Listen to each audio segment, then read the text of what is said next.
First Lady Michelle Obama is digging up a patch on the White House lawn for a kitchen garden. She was joined by elementary students from the area for that groundbreaking. Here's the First Lady.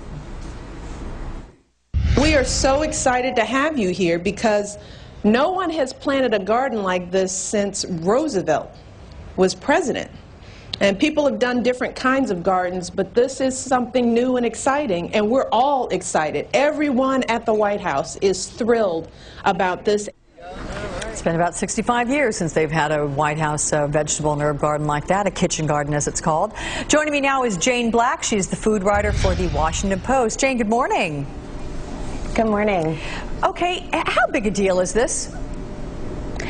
Well, it is a big deal, especially to people who are interested in food. I mean, there have been people for years who have been lobbying for the White House to put a garden on the lawn because they wanted it to set an example to Americans, to sort of connect for Americans where your food comes from and how it gets from the garden to the plate, which, as we all know, is something that a lot of us aren't familiar with anymore. I mean, you ask a kid where food comes from, and they say it's from the grocery store. Yeah, well, you make a good point there. Yeah.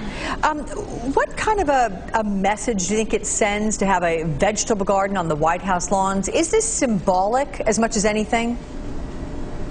Well, I think it is symbolic. I mean, I think that, when the Obamas came into office, a lot of people who were interested in food were hoping that they would set an example for Americans. I mean, for one thing, the Obamas were very cool when they came into the office, and they thought, well, if they'll do it, maybe other people will do it.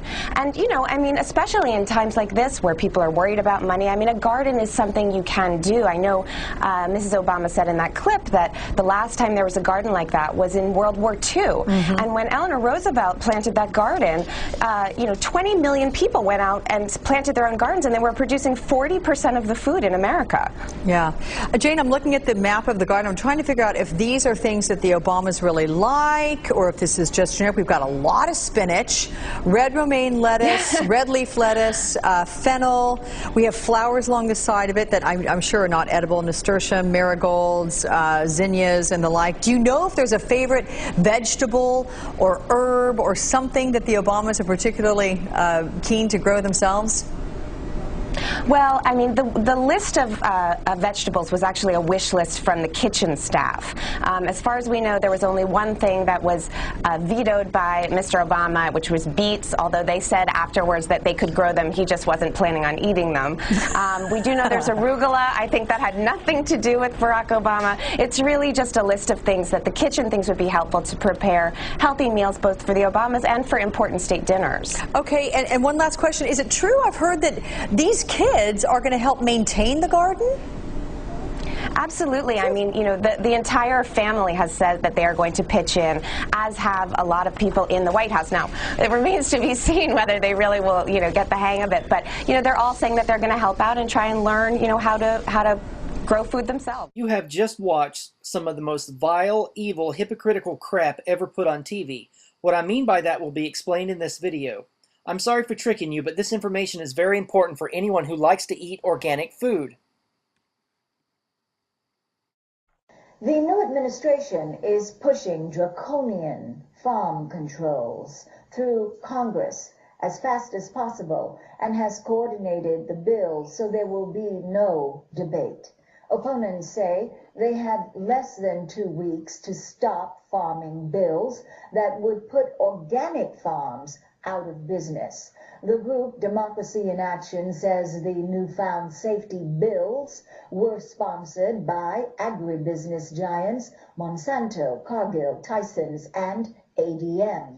Under the bills, the Department of Agriculture would be able to order organic farmers what to feed their animals, how to medically treat them, and what toxic sprays to use. There would also be penalties beyond the ability of most small farmers to pay. Buried in the bills are regulations that criminalize all aspects of organic farming by listing them as sources of seed contamination.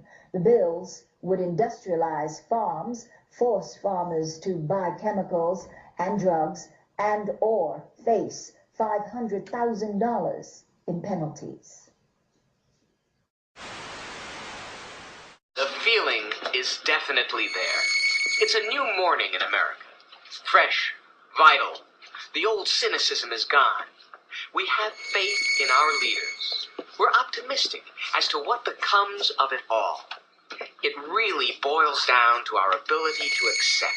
We don't need pessimism. But in recent years, we've seen a number of problems with the food making its way to our kitchen tables. In 2006, it was contaminated spinach. In 2008, it was salmonella in peppers and possibly tomatoes. And just this year, bad peanut products led to hundreds of illnesses and cost 9 people their lives. A painful reminder of how tragic the consequences can be when food producers act irresponsibly and government is unable to do its job. Worse, these incidents reflect a troubling trend that's seen the average number of outbreaks from contaminated produce and other foods grow to nearly 350 a year, up from 100 a year in the early 1990s. Part of the reason is that many of the laws and regulations governing food safety in America have not been updated since they were written in the time of Teddy Roosevelt. It's also because our system of inspection and enforcement is spread out so widely among so many people that it's difficult for different parts of our government to share information. Their critical work, and the critical work of the FDA they lead, will be part of a larger effort taken up by a new food safety working group I'm creating. This working group will bring together cabinet secretaries and senior officials to advise me on how we can upgrade our food safety laws for the 21st century, foster coordination throughout our government, and ensure that we are not just designing laws that will keep the American people safe, but enforcing them. And I expect this group to report back to me with recommendations as soon as possible. As part of our commitment to public health, our Agriculture Department is closing a loophole in the system to ensure that diseased cows don't find their way into the food supply. And we're also strengthening our food safety system and modernizing our labs with a $1 billion investment, a portion of which will go towards significantly increasing the number of food inspectors, helping ensure that the FDA has the staff and support they need to protect the food we eat. In the end, food safety is something I take seriously, not just as your president, but as a parent. When I heard peanut products were being contaminated earlier this year, I immediately thought of my 7-year-old daughter, Sasha, who has peanut butter sandwiches for lunch probably 3 times a week. No parent should have to worry that their child is going to get sick from their lunch, just as no family should have to worry that the medicines they buy will cause them harm. Protecting the safety of our food and drugs is one of the most fundamental responsibilities government has. And with the outstanding team I am announcing today, it is a responsibility that I intend to uphold in the months and years to come. Thanks. I have no doubt in my mind that this legislation was heavily influenced and probably even written by lobbyists from huge food producers. Here's a couple reasons why I think so. Firstly, the complete and utter media blackout of this legislation. You would think something this important that would affect this many people's lives would actually be on TV at least more than once. Okay, secondly, Representative Rosa L. DeLauro, Democrat from Connecticut, is the woman who sponsored the Food Safety Modernization Act of 2009, H.R. 875. Okay, her husband Stan Greenberg has Monsanto as a client. She received $180,000 in donations from agribusiness PACs. She's pals with Rahm Emanuel. Okay, he's the guy, he's White House Chief of Staff. He decides who has access to the president. Okay, considering we have a Democratic House and Senate, this is very dangerous. Okay, this bill has a very high likelihood of passing unless we resist it somehow. If you're actually interested in helping me, there's links in the info section of this video. You can learn more about the bill and its specifics, and it's a lot worse than I'm actually saying here. To boil the bill down in its most simplest of terms, it basically sets health and safety standards that are so high that small farmers can't afford it, therefore getting rid of most organic farms.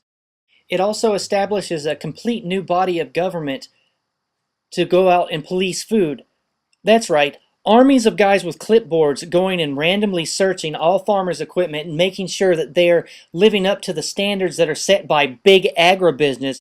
This is nothing more than most egregious tyranny, and it must be resisted.